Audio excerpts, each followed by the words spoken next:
Yeah. Yeah. All right, today we are going to continue looking at Greece. We've looked at the Olympics, we've looked at the gods and goddesses. Now we're going to get into the role of the city-states. If you notice on this topographical map, the area of Greece is very mountainous. That led to groups of people living in particular areas to be rather isolated from people living in other places. It wasn't easy to travel from one place to another. And so what you have then is the cities themselves become like a little country. So that's what a city-state is. The city runs its own affairs, and there's not really an empire over them at this point. There's no other country. Each city is on its own. Now we're going to look at some of the city-states, particularly the two major ones, as we proceed. The word for city-state is something that you've encountered already in your book. You answered a question. What is that, Lexi? Polis. Now, we know some words that come from that. In English, we have a number of words that have its roots in the word polis. What comes to your mind? Anything that has polis or sounds similar to polis as a root of that? Metropolis. Metropolis. What's metropolis? Like a big city. Yeah, it's a word for a big city. And also the home of Superman. Yeah. Can you think of any other cities that have polis in them? Minneapolis. Minneapolis. Right. Indianapolis. Indianapolis. A couple of you said that at the same time. How about where the Naval Academy is located? Anybody where that is in Maryland? Annapolis. Annapolis. Good. All right. Are there some other words then besides cities that have polis as their root?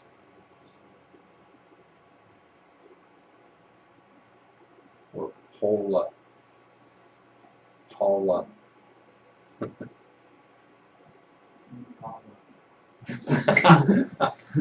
No. No. How about politics? The light is flashing. And it comes from the idea of a city, government, and a person involved in that is involved in politics. Polis. And what's a person who's involved in politics called? Politician. No ooh and ah on that one. All right, so those are some of the words that we get from polis. There are a number of words in our language that have Greek roots, and that's one of them. I want to show you some pictures of the mountainous areas, one particular area of Greece.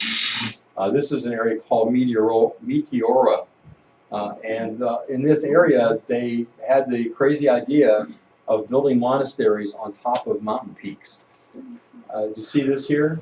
And there, those are monasteries. That's not on a hillside. That's at the top of a mountain. Up here too, and over here. This whole area, they just kept building monasteries on top of these mountain peaks. Yeah. What kind of monks are they? What kind of monks were they? Greek. Oh, like Christian monks or? Well, Greek Orthodox. Oh, okay. Yeah. So that's within the Christian framework. Here's a closer look. Here's a monastery there and up here.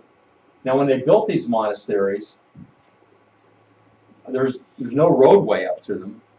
You can't. I'm not even sure how the first guy got up there, but in order to get the materials up, they used a basket and ropes.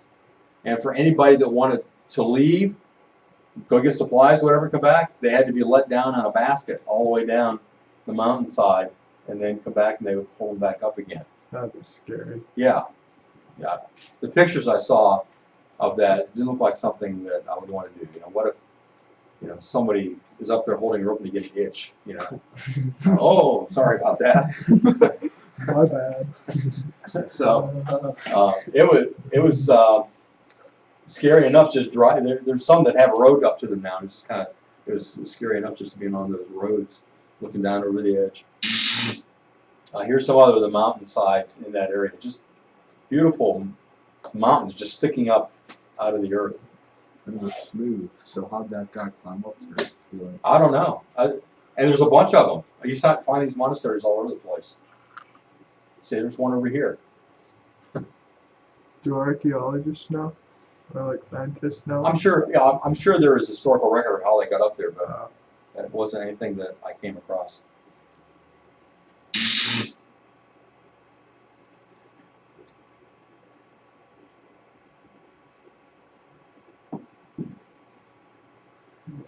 All right, so Greece is very mountainous. Doesn't all look like that, but that's a particularly pretty area.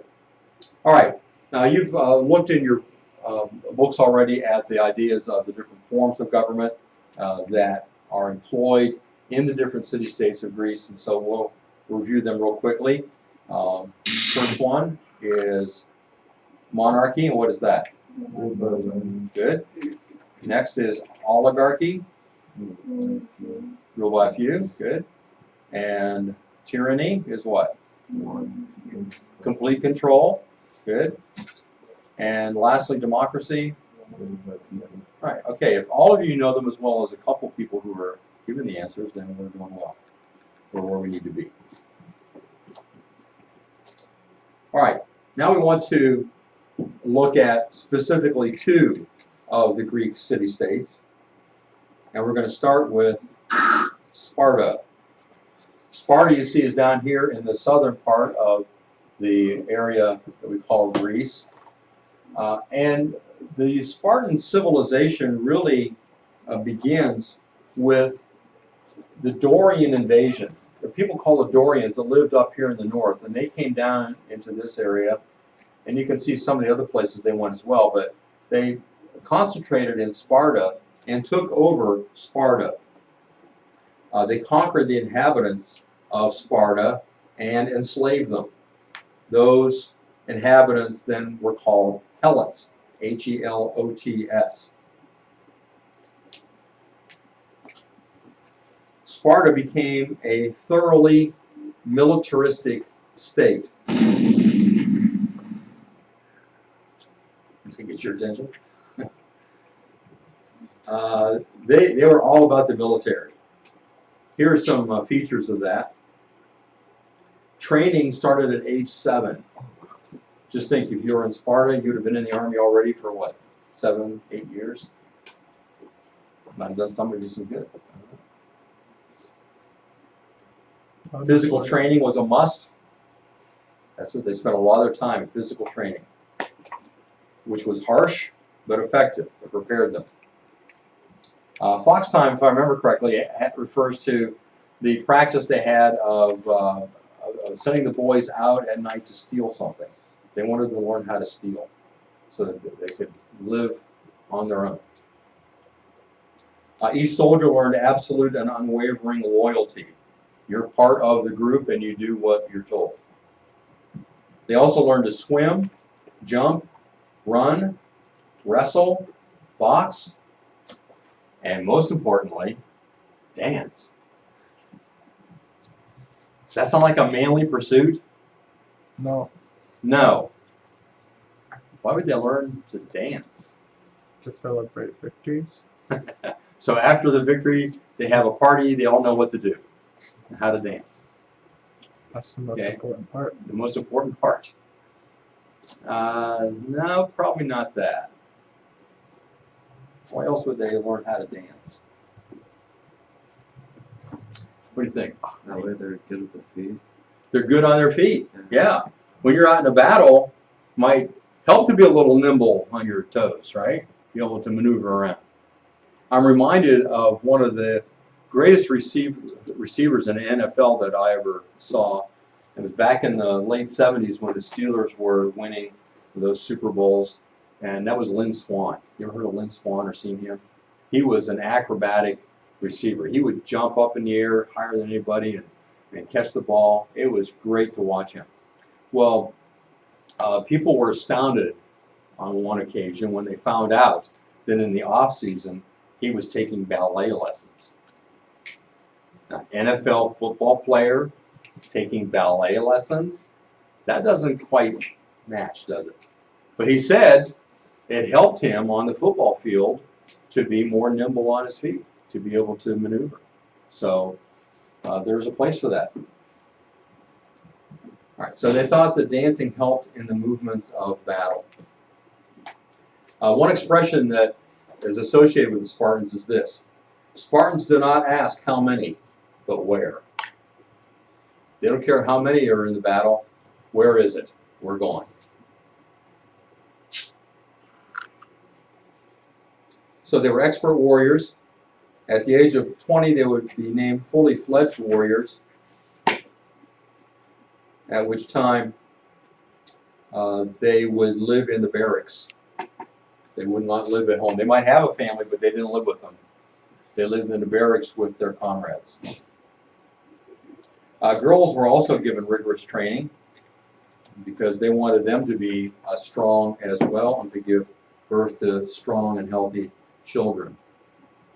One of the practices in order to ensure the strength of their warriors and of their women was that if a baby was born that seemed weak, they would take it outside the city and leave it to die. They didn't want to have any weakness among them, and that included the girls too. They wanted strong women as well. Women were regarded by people throughout the area as the most beautiful in all Hellas, which is the ancient word for Greece, and as tough in spirit as the men. Because of their strength militarily, they were the freest people in all Greece. That is, they were the least likely to be conquered of any people in Greece. Question, Bill, or comment? Well, I don't know if we'll get there or not, but I think we might cover it. I don't know. Okay, wait and see. Yeah. And then you can ask. Another expression that is well known from Greece kind of shows the attitude of the people toward their military culture and to battle. This is an expression of a mother to the son. Come back with your shield or on it. What does she mean by that? Bill? If you die, you die with your shield. You're on top of it because you fall over it. Yeah, right. So you either come back victorious or dead. There's no running away. One or the other. So that kind of shows the toughness of the Spartans. All right, any questions about the Spartans and their emphasis on military training, etc.? All right, next let's look at their society and classes. They followed an oligarchical form of government, which means what? Rule by everybody? Rule by. Let's try again. All right, let's try to do it together.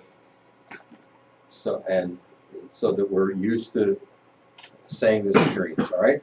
Oligarchy is rule by few. Okay, that's better. And the few were two kings that ruled the city with a 28-member council of elders, which limited the powers of the two kings. So they had two kings, but they weren't absolute monarchs. They didn't have absolute authority.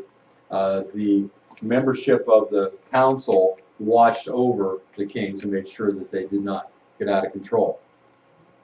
All right, the men on this council were recruited from the highest social class, which was called the aristocratic Spartiates, which we see here. They were kind of like medieval knights.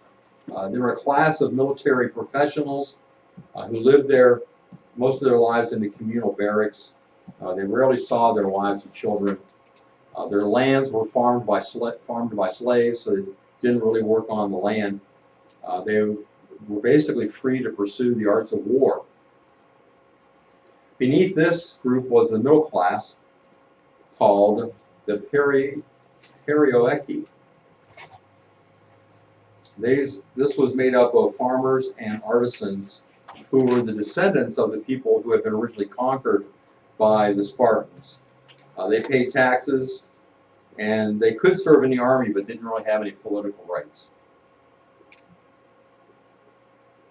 Now, who's on the bottom? Who's always on the bottom? Yeah, slaves. And these are called helots. These are also the original people, descendants of the original people who lived in Sparta, but they were the ones who have resisted Sparta, and so they remained as slaves. But they were constantly rebelling. So the Spartans attempted to control the rebellions that were coming from the helots by having a secret society that if they heard about a helot that was kind of raising some trouble, trying to get people, other helots to rebel against the Spartan government, they would just secretly murder them. Kept them in check. All right, any questions about the classes and the government? A word that can be used to describe the attitude of the Spartans is ethnocentric isolationism. It just rolls off the tongue, doesn't it? Pardon me? This word?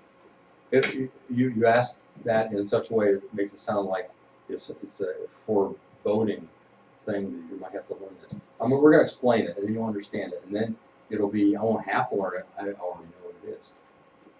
That's the best thing, right? All right, let's talk about it then. What do you recognize? Well, you know what isolationism is, don't you? What's that mean? How would you describe that? Alone. Being alone, all right? No contact with others. What's ethnocentric? Anybody ever heard that word before? What's centric? In the center. So this is centered on something. It's centered on ethno. You know a word similar to ethno? Ethnic. Ethnic, what's that mean? Or ethnicity? What does that mean? Like human, I guess. No. Your race. Yeah, sort of like your race. Now, we understand there's only one race, the human race, but the way people usually think of races really is their ethnicity, the differences among people. And so the Spartans considered themselves kind of a superior race, if you will, and they were centered on that so much so that they remained isolated from other cities around. In other words, we're so good, we don't need to be in contact with anybody else. All right? So you understand ethnocentric isolationism? Does that make sense to you, Alexi? Now, that resulted in several things. One, no travel abroad without permission. You could not leave Sparta and travel anywhere unless you had permission to do so. So you want to go on a vacation to the island of Rhodes, you've got to have permission from the Spartan government to do that. You don't leave the city without permission. Next, discouragement of any contact with the outside world. That's that isolation. They saw no need to have contact with anybody outside their area. And foreigners who came into the city must leave when there's no longer a reason for them to stay. So let's say somebody did come in, a merchant came in and he's selling some things. When he's done, he's got to leave. Not exactly an area that encourages tourism. If you come, you got to go when you're done. So you can see kind of the attitude they had towards themselves and others. Now, they did encourage, well, let's put it differently. They did force some of the cities nearby to adopt the same kind of government that they had, an oligarchy. And they then formed a league of cities together, which is called the Peloponnesian League. And unfortunately, this is much more blurry here than it is on my screen. But the Peloponnesian League would be cities down in this area where Sparta is. All right, any questions about Sparta? Sparta, of course, was the head of the Peloponnesian League. And we'll come across that word later. If they all became soldiers at 7, then who was there to run the economy, make everything? As far as growing crops and things, Yeah. that would be the slaves. Oh, okay. Yeah, slaves did all that work, so the men were free to pursue military preparation. So, would they like establish slaves, and then everybody who was born in the slave family would just continue on? Yeah, if you're born of slave parents, you continue to be a slave. Because it goes all the way back to the original occupants of Sparta. If you're a descendant of them, you always going to be a slave. No change.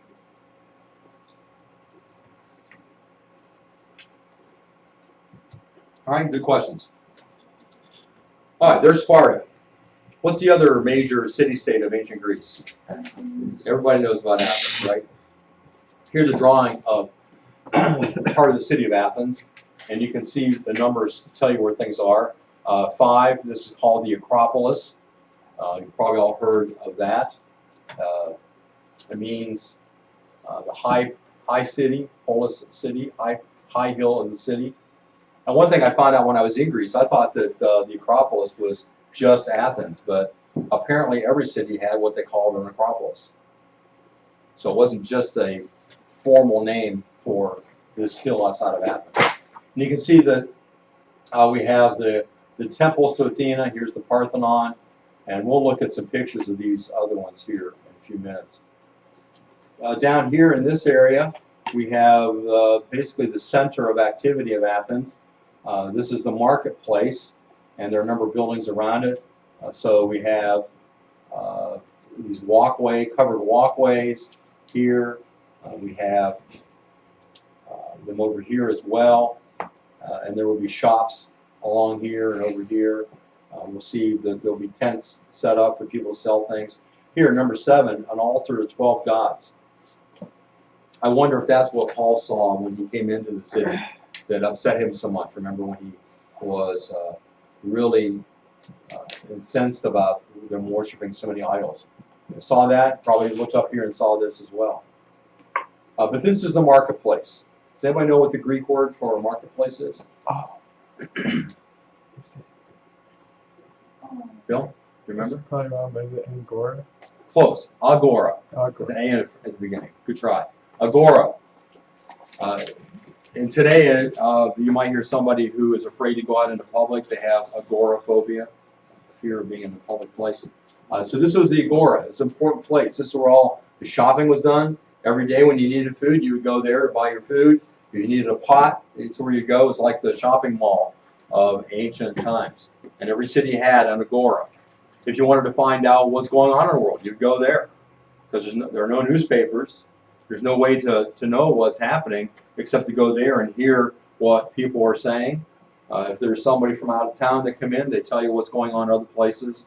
And so the Agora was a very busy place. Here's another drawing of the Agora area. You can see some tents set up here for people to sell their wares. And here, just gathering places here in the walkways. We've got money changers because people might come from out of town and have a different form of money. All kinds of things that are indicated on this picture. So there's something else I want to do.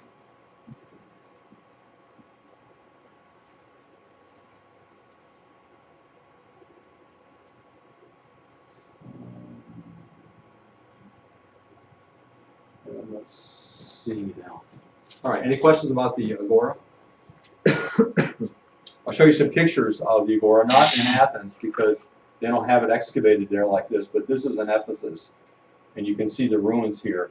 A very large area. This whole area is the Agora. Here are the permanent shops that are established, and then these are walkways now for them to do excavations, but there would have been shops along here as well, and on the other side, and then people might set up tents in other areas to sell. Outside the permanent shops, there were marks in the street indicating what shop was there. So I'm not sure what these mean, but had a meaning back then. And of course, what would a shopping mall be, a place to shop without a restroom, right? Because when you're away from home and you got to go, you got to go.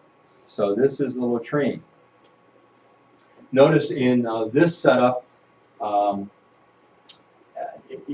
you have very close contact with the person sitting next to you. And there's no flushing, but there is water running underneath so that whatever you deposit is carried away rather quickly.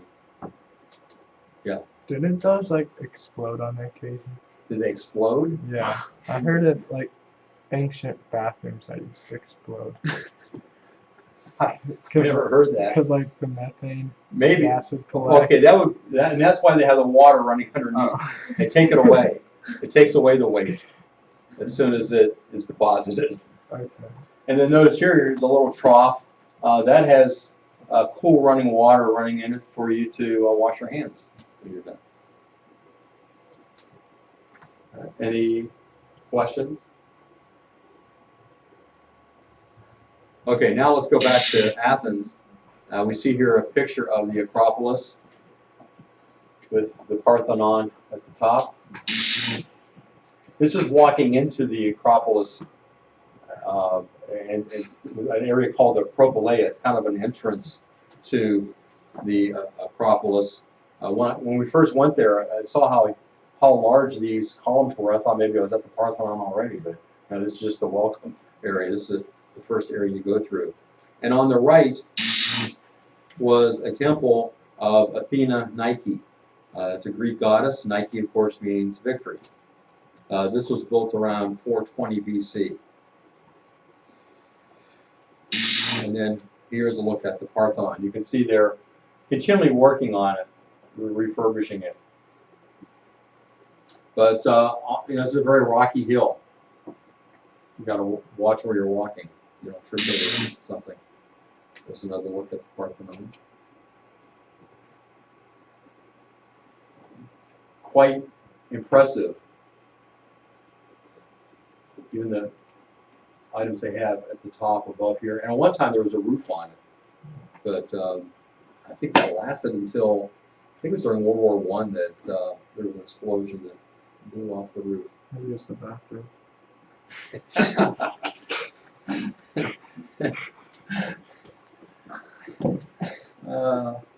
I don't think so. All right, from the Acropolis, we're able to look down, and there's a theater down there. This would have been the stage area, and you can see people that would have been able to see. The seats went all the way up the hillside, and people, no matter where they were, could hear someone on the stage. They knew how to use the natural acoustics of a hillside to accomplish that. And here's another look at the Parthenon as we're going around.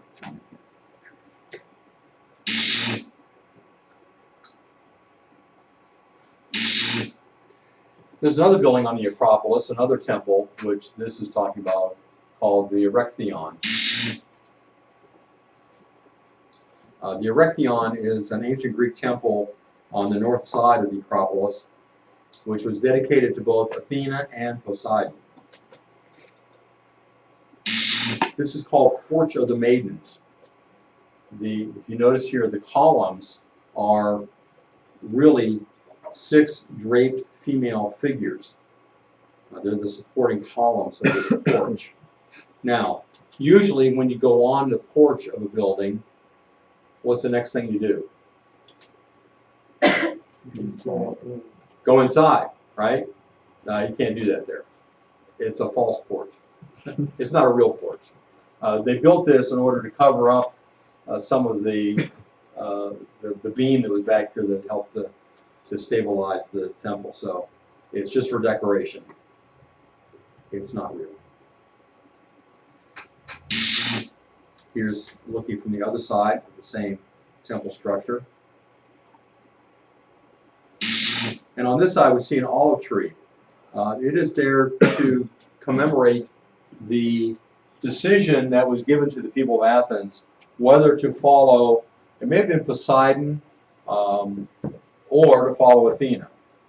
Athena promised that if they were to worship her, dedicate the temple to her, that she would give them wisdom. And they thought, that sounds pretty good, so they went with Athena. And as a result, this olive tree is a symbol of wisdom that grows there beside this temple. Here's another look at it a little further away. All right, the next picture I'm going to show you is one that totally surprised me. How many of you have ever heard of Mars Hill? None of you ever heard of Mars Hill? Even those who were in Bible class last year when we talked about, what's it, Bible class? Yeah, we talked about Mars Hill. Paul spoke on Mars Hill. You guys don't remember that? He was in Athens, and he was in the marketplace, the Agora, and he was teaching, and the philosophers came and said, we want to hear more about this, and so they took him to the Areopagus. Is that, maybe that's the word you're used to hearing. I always envisioned that as being kind of a nice, tree shaded area, nice and relaxing, where the philosophers would meet and talk. But that's not the case. Looking down from the Acropolis, this is Mars Hill. It looks like a huge boulder, a small mountain sticking up, and it's bare as bare can be. I don't know why they picked that as the place to go talk about philosophy, but that's what they did. That's Mars Hill. That's where Paul went to talk to the philosophers in Acts 17. And we'll look at a couple other pictures of Mars Hill tomorrow as we continue examining the city-state of Athens. Okay, you have an assignment for tomorrow, but you do have a reading project report due on Monday. So make sure you are getting that ready. Any questions?